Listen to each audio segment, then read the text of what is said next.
guys, Lemmy here and welcome back to another art video. Today I am going to be reviewing the Koi Watercolors Pocket Field Sketch Box, and this product is by Sakura. You probably know them very well from their jelly roll products like this one, or something like their micron pens. These are commonly used for manga illustrations, and the jelly rolls are commonly used for highlighting finished art pieces. So if you've been on YouTube, you've probably seen a multitude of artists using these two products. So this is made by the same brand, and I absolutely love this brand. I am reviewing the watercolors today because when I first started watercoloring back in high school, I received a tube set from my watercoloring class, and they were the Koi brand, and that's what I learned on, and I absolutely love it. They're good for beginner artists and intermediate artists, and I still have my tube sets, so they've lasted a very long time, and I still use them and I still love them. So I thought it would be fun to do a review of the Pocket Field Sketch Box here because I don't have a travel set of Koi watercolors, and I know they're a great product because the tubes and the pans are pretty much the same thing regardless of the brand. As in, like, if you're going to get Winsor & Newton tubes versus Winsor & Newton pans, it's going to be like the same thing. So if you're going to get Koi tubes or Koi watercolor pans, it's going to be the same product. Because once you put the tube watercolors down, they dry out and they basically turn into what you see in the pan, and it's reactivated with water. So I already know that this product is great, but I want to show it off. And we're going to see what exactly comes in this field sketch box that's for travel. So like we do with all of our products, we're going to read what it says it's going to do for us because I like to kind of base my products on what they say it will do and if it says what it's going to do, because nothing's worse than reading what it says on the back and then the item you get totally is different from that. So there are 24 colors and they are listed on the side here. The 24 colors are fine quality transparent watercolors. And here it says, enjoy vibrant and stunning watercolors at home or when traveling. Koi Watercolors is now in a compact travel size kit, which is, I'm going to estimate up, which is 5 inches by 7 inches by 2 inches. Now it's smaller than that, but I'm estimating up. And weighs a mere, we'll say, 9 ounces. It contains 24 assorted half pan colors, a medium-sized watercolor brush, so it comes with a brush, that's cool, sponge, and adjustable mixing palette for either right or left-handed painters. Well, that's neat. So here are some tips on how to use the product. It says, removable palette can be attached to the set 3 ways for easy mixing. That's cool. The watercolor paper rests against the open lid to act as an easel, which is very nice. And a built-in finger ring for a firm grip when painting if you want to like hold it up, like Bob Ross when he holds his palette. How to use the water brush, which is you remove the cap of the water well and add water, and you screw the brush tip onto the upper part of the water well properly. And you turn it the opposite way, so it's anti-clockwise. And then with the tip of the brush pointing down, you squeeze water out by pressing the water well between your fingers. Water brush hints. To dilute the paint, the amount of water from the brush tip can be adjusted by moderating the strength in squeezing the water well. So the more you squeeze, the more water comes out, the more diluted the paint will be. Washing the brush tip. The paint can be cleaned off by wiping the tip on a piece of paper, cloth, or sponge while squeezing out the water, and repeat it a few times to get it completely clean. You'll know it's clean when basically there's no color on the paper after you wipe it. Caution, replace nib cap when not in use to preserve brush tip quality. When brush is not used for long periods, drain the water from the reservoir, dry the brush tip. And 3, because of small parts, keep away from children. So this product is for 14 years plus, and yeah. So that's what they describe it as. We're gonna open it up and we're gonna see. Ooh, this is nice. So I have very tiny hands and it's like the size of my hand. But yeah, this is pretty small. This is actually smaller than my sketchbook. So if I were to have like a pencil case or something, like I could probably fit this in a little bag with my sketchbook and just take it on the go. That's pretty cool. On the back, you have the thing to hold it, like they said, like Bob Ross. Let's open this up. And over here, you have the easel. It stands up. The back stands up like an easel. So you could put your picture in there. This is the picture I'm going to be painting, by the way. You can't really see it because of the glare. It's my character, Wynn, and she has like a bunch of flowers and stuff. So I thought it would be fun to watercolor that one and get all the different colors in. I like that it stands up and it can go flat if you want it to. Also, if you don't want to use an easel, because like sometimes I might use a clipboard and I might tape it down to the clipboard so the paper won't warp. This could also be used for like mixing paint, you know, or putting some other stuff here. But yeah, that's pretty cool. Oh, okay. This is the mixing tray. I like that you have bigger wells and smaller wells. That's nice. And it fits into these holes like so. So that's kind of neat if you want to like rest it on your desk but you don't have enough space, or like you want to put it in front of your thing but you want it kind of close to you, or it's nice that you can adjust this and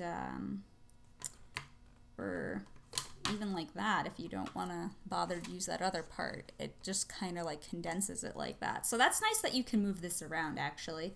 I really like that. And ooh, these are the sponges. It comes with 2 sponges. Nails, 2 sponges, which if you want to take the sponges out and like maybe if you have like a small pencil or something you want to put in, that would be neat. And here's your water brush. It fits very nicely. Oops, anti-clockwise. Derp.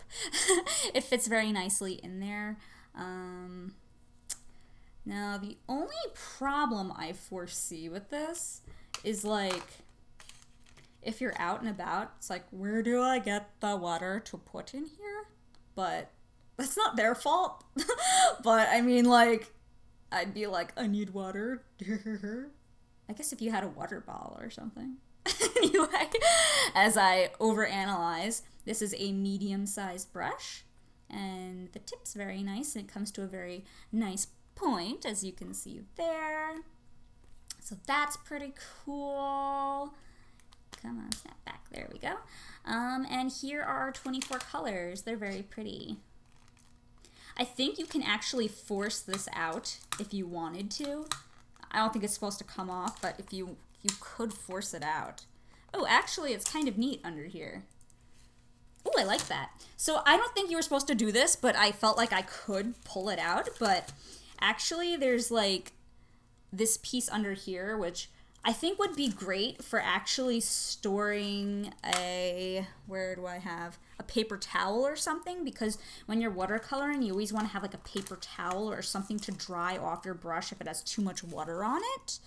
So I think that that would be a great space just to put some like paper towels, or maybe if you had some pieces of paper but you were using the top as like a mixing well or something, you could store the paper on the bottom, or if you had a swatch even of the colors in here, like this could be like really helpful. So I'm actually happy that this thing came out.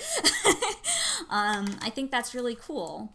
And whenever you're finished, because like I said earlier, the tube watercolors turn into these pan watercolors because it's just hard watercolor. So whenever you finish up a color in here, you can replace it by buying the tube color and squirting the tube color into that empty pan. So this is pretty cool. I really like this and I'm very happy with it. So we're going to get started and we're going to color my picture of Wynn. but before we do that, I'm going to create a swatch pad so that you guys can see exactly what colors are in the set once you kind of lay them down on the paper. So I'm going to get started making that, and I'll come back to you later with the sample swatches. Okay, be right back.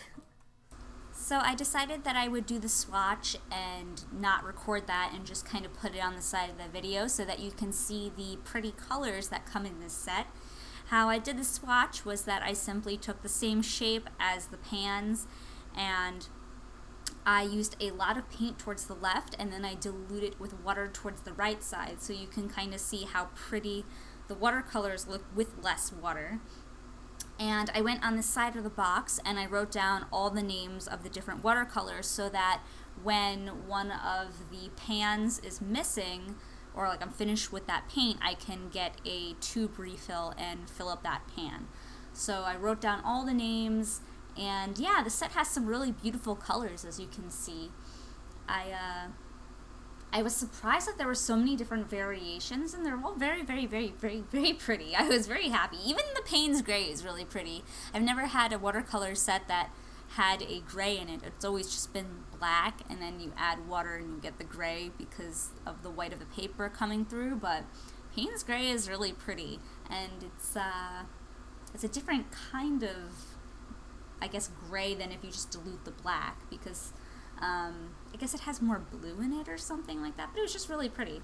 And yeah, I love all the little colors that come in this set, and they're very vibrant and just very, very gorgeous. I was very happy with them.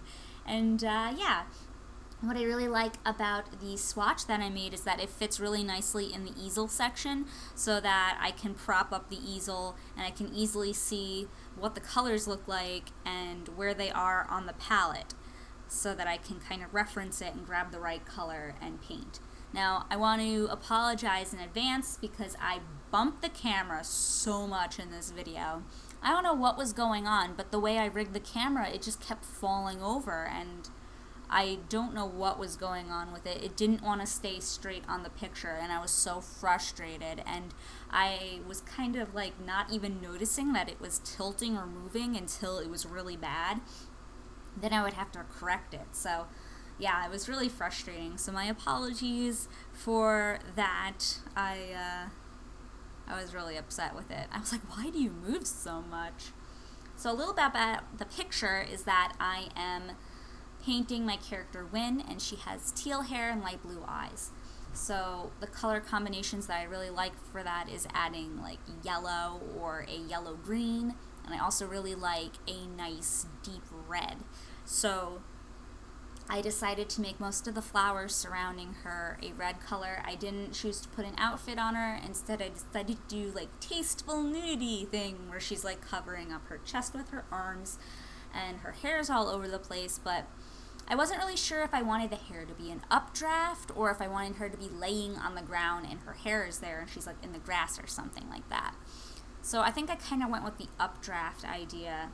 And then the background kind of, to me, reminds me of like a mossy cave with maybe like a stream of light coming down, because the middle in the background is a yellow color, and then the side parts are like a dark green. So it kind of, to me, looks almost like a cave. I don't know what you guys think, but that's kind of where my head was going when I was making this. Also, my cat kept stepping on the picture, which was driving me absolutely crazy. But I really loved all the different colors I was able to use from the set to make the picture. I thought that it came out really, really, really pretty. And to kind of add detail, what I decided to do was I was going to do line art, but I didn't want to do black line art because I was like, that's boring and I don't want to do that. So what I ended up doing was I took my Sakura jelly rolls, which are made by the same company, and I did a semi-ish rainbow line art, which is more just like a colored line art, where I used like a bunch of warm colors for the skin and cool colors for the hair. And then I kind of went over the flowers with the jelly rolls because I have a bunch of them. So I used mostly Moonlight and Classic jelly rolls for this picture. And then I went in and I started putting in all these effects, so like kind of like particle effects or dots, and that's kind of what really got the magic going with this piece in the end. When you see it, it really makes it look like she's in another world, or like there's something magical about it. And yeah, the jelly rolls and the watercolors working together, and the piece was like so pretty. By the time it was done, I was just so happy. Like, I really love how it came out. And I love these watercolors. I always wanted a travel set, so this will be great if I'm on the go. And I really like that when you have a palette like this, you can close it. And for the longest time, I had to use a egg dish or whatever. It's a dish you put deviled eggs in, and I used that for my Koi watercolor tubes. And I would just put like a different color in each egg slot or whatever. But the thing is that there's dust, and then when the dust gets on the paint, then it's all like gross, and you don't want that. So you really want to cover to your thing or whatever if you want to keep using the same paints and not wash out the egg dish every time and put fresh paints in there. Because with watercolor, you know, what's the point if you can reactivate them? Why would you waste your paint? So I'm really happy that I have a little palette that closes. Like, I'm super happy about my palette. I love my palette. I'm so happy. So yeah, I didn't use the water brush actually to paint this, and that's because I just personally do not enjoy water brushes very much.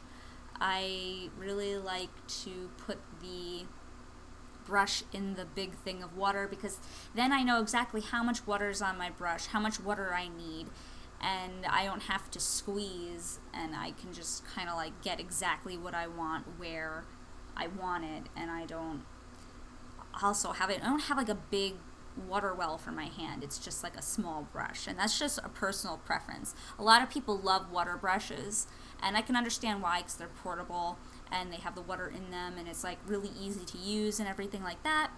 But I guess because I grew up with the normal paintbrushes, I'm kind of stuck on those. So yeah, I love these watercolors, and I love my picture, and I hope that you guys love it as well. I will include information for the Sakura of America website in the description below. And yeah, if you have any questions, please let me know. I think I pretty much covered everything.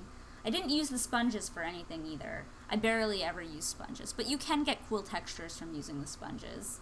Yeah. I'm just thinking if there's anything else I should mention.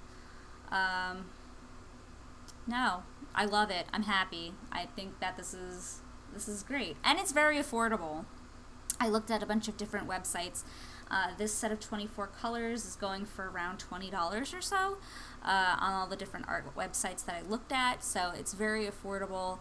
And especially this is great for someone who's starting watercolor, because you really want a nice set of watercolors, or else you would just get like a cheap set of watercolors and use cheap ones. But this is like a really nice set of nice watercolors, and you can really learn how to use them, and it's not like one of those big investments, because if you go and you buy artists' watercolors right away, they're extremely expensive. But this way, you know, you have something really nice quality, and you don't feel bad about the price. And even if you decide, hey, I don't really like watercolor that much, you know, you can still save it for the future and use it again. It doesn't go bad, and it wasn't that big of an investment anyway, so you'll always have it, and you can always practice on it, and it's a great way to try something new with a very good product. So I hope you guys like my review, and I have 2 more reviews actually coming up. But next week we're going to get something a little bit different. I'm going to have a contest video, because I'm at 30,000 subscribers now, so we're going to have like a little contest with a fun prize that probably actually goes along really nicely with this watercolor review, now that I think about it. So tune in for that on Monday. I'm going to try to have that video up for Monday. And yeah, I'll talk to you guys again really soon. I hope you guys have a great weekend. Okay, bye!